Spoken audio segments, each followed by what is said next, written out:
Melakukan pembelajaran, pada baiknya kita berdoa terlebih dahulu. Doa dimulai. Bismillahirrahmanirrahim. Rabbi zidni ilma warzuqni fahma waj'alni minas sholihin. Ya Allah, tambahkanlah kami ilmu dan berikanlah kami rezeki akan kepahaman, dan jadikanlah kami termasuk golongan orang-orang yang soleh. Amin. A'udzu billahi minasyaitonir rajim.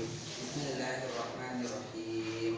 Alhamdulillahirabbil alamin. Arrahmanir rahim. Maliki yaumiddin. Iyyaka na'budu wa iyyaka nasta'in. Ihdinas siratal mustaqim. Siratal ladzina an'amta 'alaihim ghairil maghdubi 'alaihim waladdallin. Bismillahirrahmanirrahim. Qul huwallahu ahad, Allahus samad, lam yalid wa lam yulad wa lam yakul lahu kufuwan ahad. Shadaqallahul azim.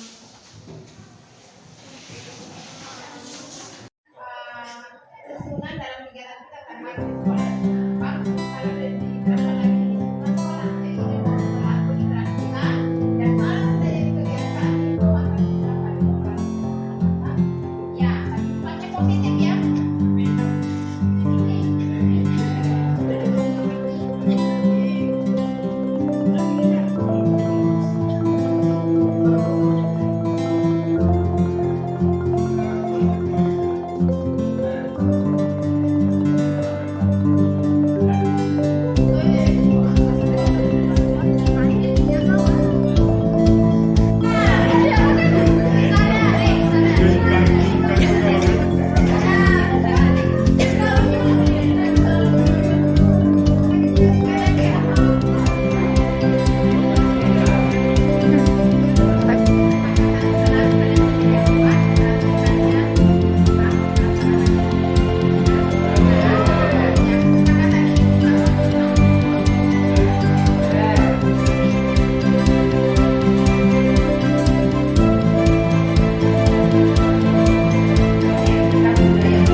Untuk materi budaya positif di sekolah itu ada 6 konsep penting di dalam materi tersebut. Yang pertama, disiplin positif dan nilai-nilai kebajikan universal.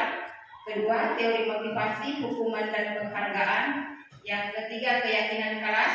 Yang keempat, kebutuhan dasar manusia dan dunia berkualitas. Yang kelima, restitusi atau 5 positif kontrol. Yang keenam, segitiga restitusi. Jadi untuk saya sendiri akan memaparkan dari materi 1 sampai materi 3. 4 sampai 6 itu akan dipaparkan oleh Wikma. Jadi untuk peta konsepnya di disiplin positif ini ada beberapa hal. Ya, yang pertama teori kontrol atau disebut teori pilihan yang dikembangkan oleh Dr. William Glasser. Jadi menurut Dr. William Glasser, Anda tidak bisa mengontrol orang lain, hanya Anda yang bisa mengontrol diri Anda. Jadi mari Bapak Ibu sejenak selama beberapa detik coba kepalkan tangannya. Anggaplah di dalam kepalan tangan Bapak Ibu itu ada barang berharga yang akan Bapak Ibu pertahankan. Ya, anggaplah di kepalan tangan Bapak Ibu itu.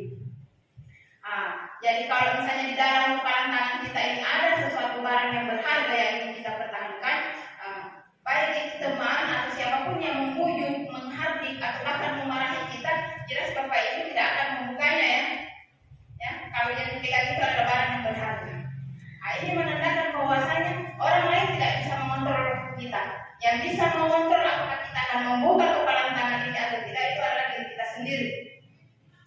Artinya ada paradigma yang berubah. Jadi selama ini konsepsi kita ya, miskonsepsi kita ada beberapa beberapa itu yang berubah. Jadi ilusi bahwa guru bisa mengontrol murid. Ya. Coba Bapak Ibu pikirkan sejenak, apakah memang kita bisa mengontrol murid kita? Ya, dalam waktu sejenak, jangka pendek, bahkan kita bisa mengontrol mereka. Itu karena mereka atau siswa kita itu ingin dikontrol oleh kita, karena pada saat itu mereka memilih untuk mengikuti pilihan kita. Tapi ada kalanya siswa itu membangkang. Artinya, ini miskonsepsi lagi, ilusi bahwa kita bisa mengontrol murid. Yang kedua, bahwa semua penguatan positif itu efektif dan bermanfaat. Itu hanya bermanfaat dalam waktu sesaat, tidak dalam jangka panjang. Kenapa? Karena yang bisa merubah diri mereka sendiri adalah pribadinya mereka. Jadi harus ada motivasi internal dari dalam diri siswa kita. Yang ketiga, bahwa kritik serta hukuman bisa membuat orang merasa bersalah. Ini dalam waktu sejenak barangkali bisa juga mengubah perilaku siswa kita. Tapi itu tidak lama, tidak akan bertahan lama. Apalagi kalau yang diberikan itu ada hukuman. Dari pemaparan ini muncullah beberapa teori-teori, karena pada dasarnya semua perilaku siswa itu memiliki tujuan, baik itu tujuannya baik maupun tujuannya buruk. Itu dilandasi oleh teori motivasi yang akan saya jelaskan sebentar. Berikut kita masuk ke makna kata disiplin. Ya, ini barangkali buat Bapak Ibu bukan hal atau istilah yang baru. Ya. Jadi menurut Ki Hajar Dewantara, untuk mewujudkan murid yang merdeka, murid harus memiliki disiplin kuat yang berasal dari dirinya atau berasal dari luar diri. Sedangkan Dian Gosen dalam bukunya Restructuring School Discipline menyatakan bahwa arti dari kata disiplin ini sendiri berkonotasi dengan disiplin dari murid-murid yang dapat membuat seseorang menggali potensinya menuju kepada sebuah tujuan, sesuatu yang dihargai dan bermakna. Jadi kata merdeka di sini menurut Ki Hajar Dewantara sendiri itu dalam artian ya bukan anaknya itu harus melakukan segala hal ya tanpa kontrol dari gurunya. Tapi merdeka di sini diartikan tidak hanya terlepas dari perintah, akan tetapi juga dapat buat memerintah diri sendiri. Itu yang dikatakan merdeka. Nah, jadi murid yang memiliki disiplin positif akan memiliki motivasi internal yang tinggi dalam menguasai diri untuk melakukan tindakan yang sesuai dengan nilai kebajikan universal. Nah, disinilah peranan kita sebagai pendidik untuk membimbing siswa kita memiliki disiplin diri yang berasal dari dalam dirinya sendiri, atau biasa disebut dengan motivasi internal. Karena kalau sifatnya motivasi eksternal itu hanya bersifat sesaat, dan inilah yang akan kita inginkan dari siswa kita.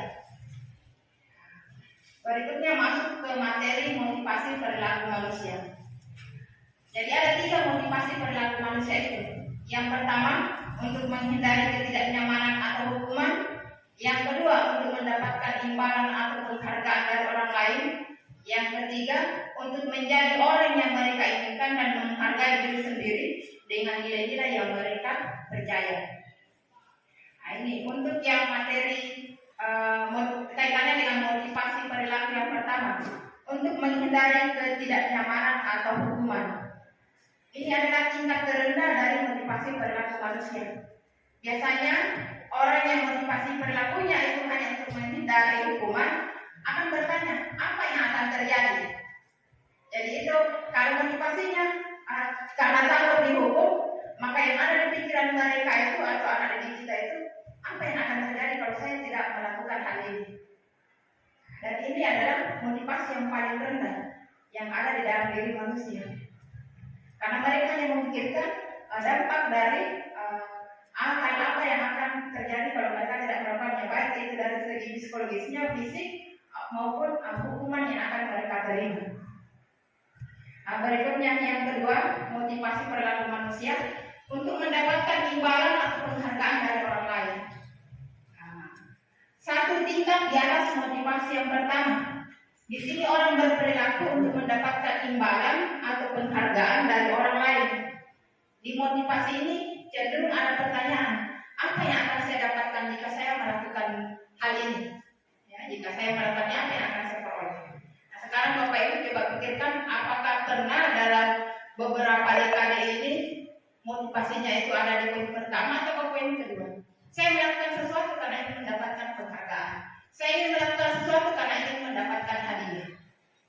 Nah, itu ternyata motivasi yang kedua, setingkat di atas dari motivasi yang pertama. Nah, berikutnya yang ketiga. Nah, ini motivasi perilaku manusia. Inilah yang motivasi yang ingin kita sampaikan atau kita ciptakan dari anak didik kita untuk menjadi orang yang mereka inginkan dan menghargai diri sendiri dengan nilai-nilai yang mereka percaya. Orang dengan motivasi ini akan bertanya, akan menjadi orang yang seperti apa apabila saya melakukannya. Jadi saya akan menjadi orang yang seperti apa jika saya melakukannya. Bukan lagi apa yang saya dapatkan, apa yang akan terjadi jika saya tidak melakukannya, tapi akan menjadi orang yang seperti apa saya. Nah, inilah poin ketiga, motivasi perilaku manusia yang ingin kita wujudkan di anak didik kita. Jadi mereka melakukan sesuatu karena nilai-nilai yang mereka yakini dan hargai. Mereka melakukannya karena ingin menjadi orang yang melakukan nilai-nilai yang mereka yakini tersebut. Dan ini sifatnya internal, berasal dari dalam diri peserta didik kita, bukan eksternal. Kalau yang eksternal tadi itu motivasi pertama dengan kedua. Nah, berikutnya kita lanjut. Keyakinan kelas. Jadi ini kaitannya dengan tadi, untuk menciptakan murid yang bisa menghargai diri sendiri dengan nilai-nilai kebajikan, itu kita mulai dari keyakinan kelas. Kenapa bukan peraturan yang seperti kita terapkan? Mengapa harus keyakinan? Ya. Karena suatu keyakinan akan lebih memotivasi seseorang dari dalam atau memotivasi secara intrinsik. Seseorang akan lebih tergerak dan bersemangat untuk menjalankan keyakinannya daripada hanya sekedar mengikuti serangkaian peraturan. Siswa pun begitu, ya, mereka akan lebih mendengarkan dan memahami tentang suatu keyakinan daripada hanya mendengarkan peraturan yang mengatur mereka. Nah, muncul pertanyaan, mengapa keyakinan kelas itu penting untuk terbentuknya sebuah budaya positif? Jadi jika setelah seseorang memiliki keyakinan akan suatu hal, maka dia akan terbiasa melakukan hal baik yang telah diyakininya tersebut. Bagaimana mewujudkan sebuah keyakinan kelas yang efektif? Jadi ada beberapa hal yang kita lakukan. Yang pertama, pernyataan keyakinan kelas senantiasa dibuat dalam bentuk positif. Keyakinan kelas tidak terlalu banyak dan dapat diterapkan oleh semua warga kelas. Jadi warga kelas ini berkontribusi dalam pembuatan keyakinan kelas. Jadi ada semacam kertas, biasa disebut dengan sticky note yang warna-warni itu.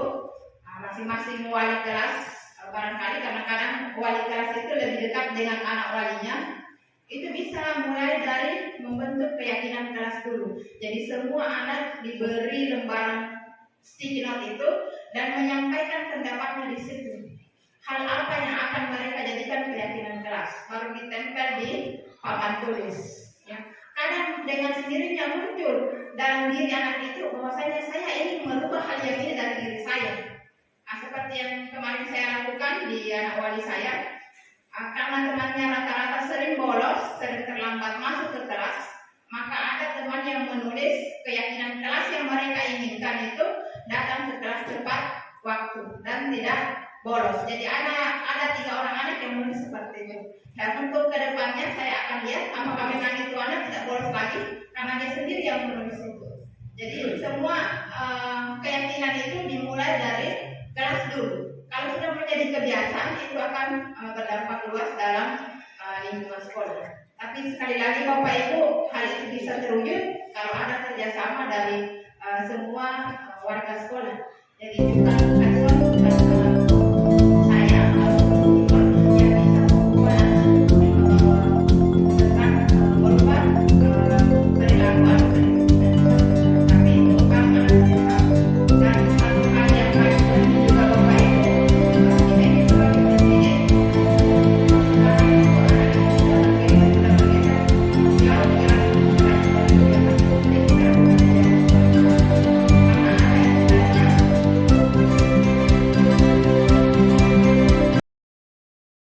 warahmatullahi wabarakatuh. Nama saya Siti Hardianti. Saya adalah salah seorang guru dari SMA Negeri 3 Selayar. Jadi setelah pemaparan materi dari calon guru penggerak tentang budaya positif di sekolah, setelah pemaparan tersebut saya menjadi tahu tentang posisi-posisi kontrol dan kebutuhan-kebutuhan siswa. Dan insya Allah kedepannya saya akan menerapkan budaya-budaya positif di sekolah ini. Terima kasih. Assalamualaikum warahmatullahi wabarakatuh. Assalamualaikum warahmatullahi wabarakatuh. Perkenalkan, nama saya Agustina, kelas 12 IPS 1 dari Sekolah SMA Negeri 3 Selayar. Saya bangga dengan keyakinan yang telah saya buat dan yang telah saya sampaikan kepada teman-teman. Semoga teman-teman dapat menjalankan dan tidak melanggar keyakinan tersebut. Sekian dan terima kasih. Assalamualaikum warahmatullahi wabarakatuh. Assalamualaikum warahmatullahi wabarakatuh. Perkenalkan, nama saya Laura, kelas 12 IPS 1 dari Sekolah SMA Negeri 3 Selayar. Saya bangga dengan keyakinan yang telah saya buat. Semoga apa yang telah saya sampaikan kepada teman-teman bisa dijalankan dan tidak melanggar keyakinan tersebut. Sekian dan terima kasih. Assalamualaikum warahmatullahi wabarakatuh.